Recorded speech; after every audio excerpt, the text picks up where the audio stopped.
There are some characters who appear on screen for only a moment, yet they burn themselves into your memory forever. Salma Hayek's Santanico Pandemonium is one of them. Who is this woman? This question lingers the moment she steps onto the screen, barefoot, golden, hypnotic, and silent.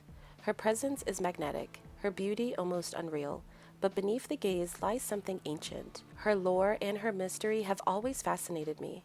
Because Salma Hayek's character from Dusk Till Dawn isn't just a vampire, she's the echo of something older. An Aztec snake goddess disguised as a dancer, a queen of blood built on centuries of hunger.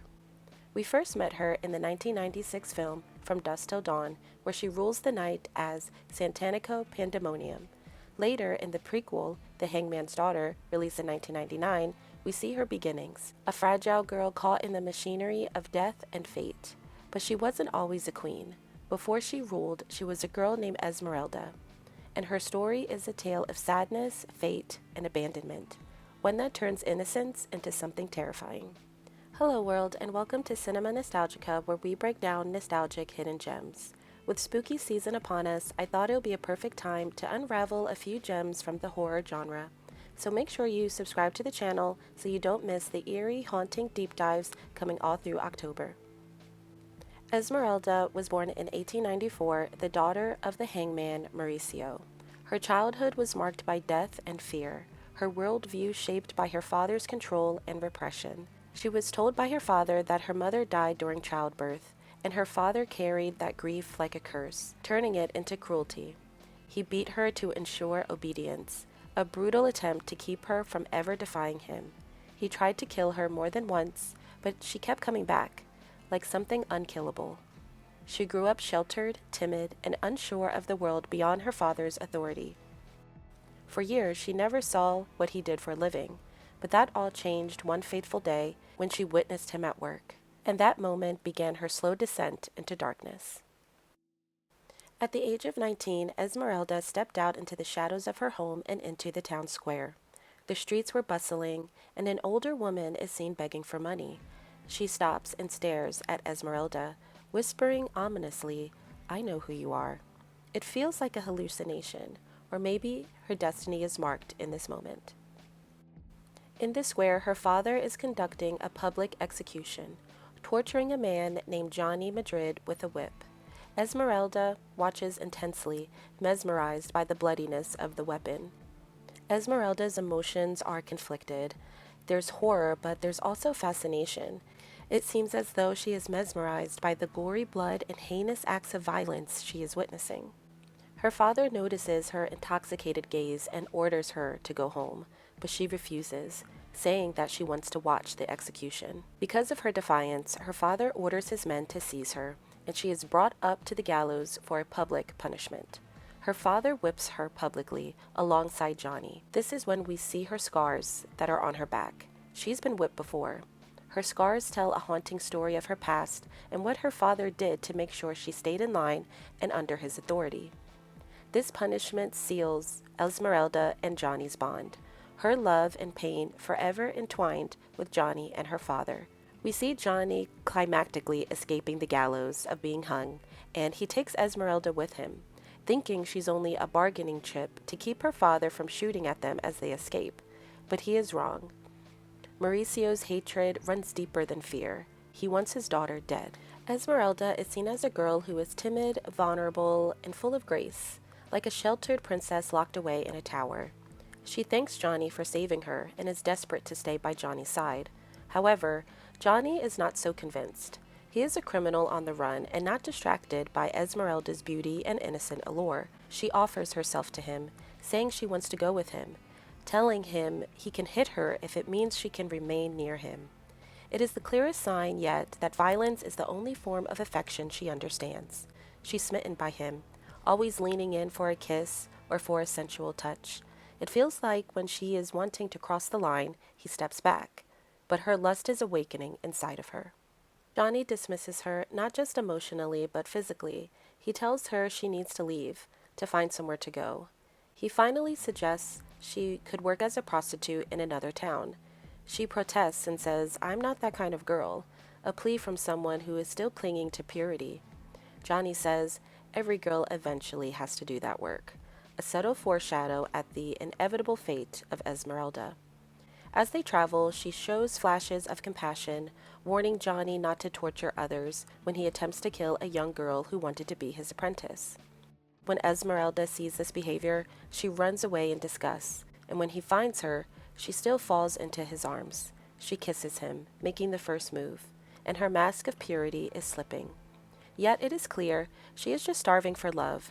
She sees Johnny as her hero, her knight in shining armor, who rescued her from her evil father. She is in love, but I do not see the same emotion coming from Johnny. They ride through the desert and eventually arrive at a bar called La Tetilla del Diablo, the Devil's Nipple. Esmeralda hesitates to go inside, timid and uneasy, but Johnny insists, again showing us how Johnny is essential to her story. Her fate has been sealed, and Johnny is the catalyst by introducing her to this place of the damned. Johnny dismisses her claims of ignoring this place and riding straight to their final destination, which is in a neighboring town, and Johnny even encourages her to go inside the bar by herself as he checks on the horses. When inside, she meets a woman named Tetilla, a female vampire who is beautiful, seductive, and all-knowing. She is the queen of the vampires, and La Tetilla del Diablo is her coven, who appears immediately when Esmeralda steps through the doors. Tetilla knows her name without even being told, and she sees the scars on her back and tastes them. And Tetilla even tells her, "It's so sad that your tears never touched your mother's breast." She quickly takes Esmeralda under her wing, freshens her up, and even takes the crown off of her head and puts it on Esmeralda's, welcoming her like a long-lost heir. While checking on the horses, Johnny sees vampire activity and quickly tries to find Esmeralda to take her away from this place, but chaos soon erupts. Esmeralda, finally feeling accepted and cared after by Tetilla, says she wants to stay, but Johnny has witnessed the evils in this place and hurries to get her out. He shoots Tetilla in the head in his attempt to escape. The pair run into Esmeralda's father, who has been hunting them throughout the desert. Amid all the bloodshed and the bar fighting, Esmeralda learns the truth, that her mother did not die giving childbirth, but her mother is indeed Tetilla. And Esmeralda, born half human, half vampire, has always been destined to return to La Tetilla del Diablo and reign alongside her lineage. La Tetilla del Diablo is more than just a bar, but also offers room and board with long hallways of rooms, a brothel, but more importantly, a place of sacrifice. Those who stumble upon it think that they've found shelter in the desert, but what they've really found is the heart of ancient hunger. The bar's location is what seems to be what allures people the most, those who are lost. It's in the middle of nowhere, and it presents to be a safe haven to the desperate, a place where people go when they need refuge from the harsh desert. Then, when they are greeted by beautiful, alluring women, they are like bugs caught in a spider's web, unable to leave and unable to say no. And when the night falls, the feeding begins. Beneath the bar lies an ancient Aztec temple, 6 levels deep below the surface, with the 7th layer above ground serving as the bar itself. It's a feeding ground disguised as a safe haven, a mirage for those who are lost or for those who are degenerates. The decor of snakes and candles echo the surroundings. There are long hallways of rooms with no doors, but covered with drapes and curtains, like the invitation to enter is always present. We get a glimpse beneath the bar as well, the dimly lit corridors, swampy tunnels, skeletal remains, and grand rooms for ritual sacrifices. This is where the legend takes root. The chandelier that would one day kill Esmeralda already hangs overhead. The vampires in the coven now have one mission: to capture Esmeralda and turn her into a full vampire. Deep within the temple, Esmeralda's grandmother, Cihuacuatl, also known as the Old One, is awakened. In Aztec history, Cihuacuatl means female serpent, a powerful Aztec goddess associated with childbirth, fertility, war, and the earth. In her appearance, Cihuacuatl is often depicted as a fierce, skull-faced old woman, but could also appear as a young, beautiful woman. She has warrior attributes, as she wears a headdress of eagle feathers, carries a shield and spear, and represents a skilled warrior. Does this temple belong to her? Is Esmeralda's grandmother the serpent goddess herself?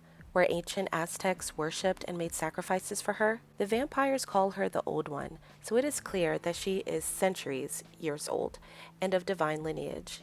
Once she is awakened, the ritual of turning Esmeralda from a half vampire into a full one begins. Esmeralda's skin is cut open with an ancient dagger, and her blood is tasted by both her mother and grandmother. She is renamed Santanico Pandemonium. To complete her transformation, she must kill her grandmother with the same blade, a symbolic act of taking her place as goddess and vampire queen, the next in line to reign. Johnny and Mauricio, Esmeralda's father, were tied up and bound during the ceremony, but Johnny's skills as an outlaw allows him to escape and set the others free. We learned that Mauricio abused his daughter so badly throughout the years was so that he can protect her from defying him and coming to this place, where he just knew of her fate. That is also why he tried to kill her when she was a child, but was unsuccessful due to her immortality. He knew she had vampire blood inside of her, and he didn't know what she would be capable of. And they share a passionate but very inappropriate kiss, right before biting him, turning him into what she's become, a vampire. The purity once within her body is gone. Perversion has taken place. The sun is rising, and Mauricio plots to kill Quetzla by exposing her to sunlight. When Johnny escapes into daylight, Esmeralda, now Santanico, screams for him to stay. She has used her powers to transform back into an innocent girl, shedding her goddess attire and begging for Johnny to stay with her, pleading with him and reassuring that he will be safe. But she's left trapped in the temple, betrayed and alone, surrounded by vampires and ghosts of the family who broke her. Her life has been one long pattern of abandonment, a demon mother, a father who abused her, a lover who left her. Her bloodline is damned, as her descent into darkness isn't by chance, it's inherited. If From Dusk Till Dawn takes place in 1996, that means Santanico ruled her temple for 83 years. Over time, La Tetilla del Diablo became the Titty Twister, its mythology mass under sleaze and neon lights. Her bar is a death trap for men who are bikers, who are truckers, and who are criminals alike. Is it her hatred of men and broken heart that makes her rule in this manner? The rituals continued under a new name, with the same chandelier still hanging from above. Her stage is flanked with very large snakes. Her outfit is royal purple adorned with golden skulls, and she manipulates snakes and fire. Her snake dance is a transformation tool, seduction as violence. The audience, much like the characters in the bar, falls under Santanico's spell, only to be jolted into a nightmare when she unveils her monstrous side. Her snake dance isn't just entertainment, it's a rite of transformation, where seduction turns into violence and worship turns into sacrifice. She is a vampire queen and a goddess who can make all the men fall in love with her, and she didn't even need to get nude. She uses her beauty, sensual performance, and appeal to lure in victims, and her dance scene is iconic for how it masks her predatory nature until the moment of feeding. When she dances, it's a ritual. She hypnotizes her prey through lust, then consumes them with fear. Her performance is a metaphor for how evil seduces before it destroys. It gives you what you want, then takes everything else. She doesn't just kill, she also enslaves. Some, like Richie Gecko, she turns into vampires, whom I feel like she was drawn to from the beginning of her ritual. All of her attention is on him when she begins the snake dance. She locks eyes on him and makes him feel like he's the only one in the room. I believe it's because she sensed his careless evilness. Others, like Seth, she toys with, deeming them unworthy of her blood. She doesn't always eat or kill people. She also makes people her slaves, as she tried to do with Seth, telling him he would lick the dog poop off her feet. She also said that he is not worth the blood. But to this, I guess, Richie was. Was it because Richie was truly monstrous that she turned him into a vampire? In human form, she could seem very alluring, even benign. But in her vampire serpentine form, she becomes a monstrous predator.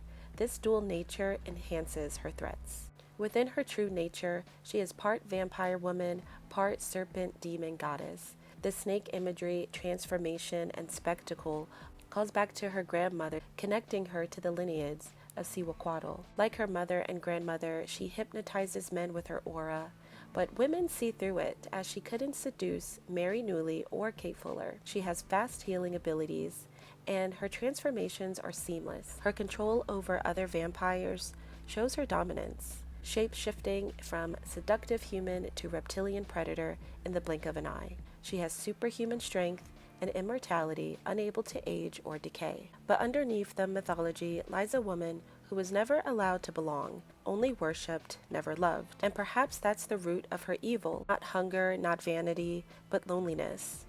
Her heart is broken from Johnny and her father, and now she demands to be worshipped because she was never loved. At the Titty Twister, the bartender, who also was the bartender at La Tetilla del Diablo, demands for the patrons to bow down and worship her. She demands to be adored because love was never given to her. By now, Santanico has become more than a vampire. She is the mistress of the macabre, the epitome of evil, and the most sinister woman to ever dance on planet Earth. She's a goddess of death, using seduction as a weapon, luring in victims with sex and performance as ritual. Santanico Pandemonium represents a fusion of archetypes, the femme fatale, the serpent, the goddess of death. She is both the temptation and the punishment, the beauty that conceals destruction. But what makes her so fascinating is that she wasn't born evil, she was made. She's the fantasy of the exotic dancer, then the nightmare of the devourer. She flips the script. The men who objectify her become the meal. Eventually, her reign does meet its end, fittingly poetic in a sense. In From Dusk Till Dawn, she's killed by Seth Gecko when the chandelier crashes down on her, the same one that's hung in her temple since the beginning. Her death feels sudden, a little too easy if you ask me. I have not seen or researched the Dusk Till Dawn series, but I do know her character makes an appearance, so it's fitting to say I was always waiting for her to return back to life. From what we know about her backstory, her cruelty and arrogance stem from what was learned behavior throughout years of being surrounded by the evilness around her, all stemming from the ache of a life unloved. Was she truly evil, or simply the victim of a fate written in blood long before her birth? All she ever wanted was to be loved, by her father, by her mother, and by Johnny, but each of them abandoned her in different ways. And perhaps the real tragedy is what this story could have been. Hollywood never gave Santanico the story she deserved. The third Dusk Till Dawn film, The Hangman's Daughter, got 2.5 stars and revealed her origins but failed to honor them. I would have loved to see a true Quentin Tarantino type film starring Salma Hayek that goes deeper into the Aztec vampire bloodline, her connection with snakes, and closes some of the plot holes like whatever happened to her vampire dad. What we're left with is a glimpse of what happens when innocence is corrupted and fed to the altar of evil.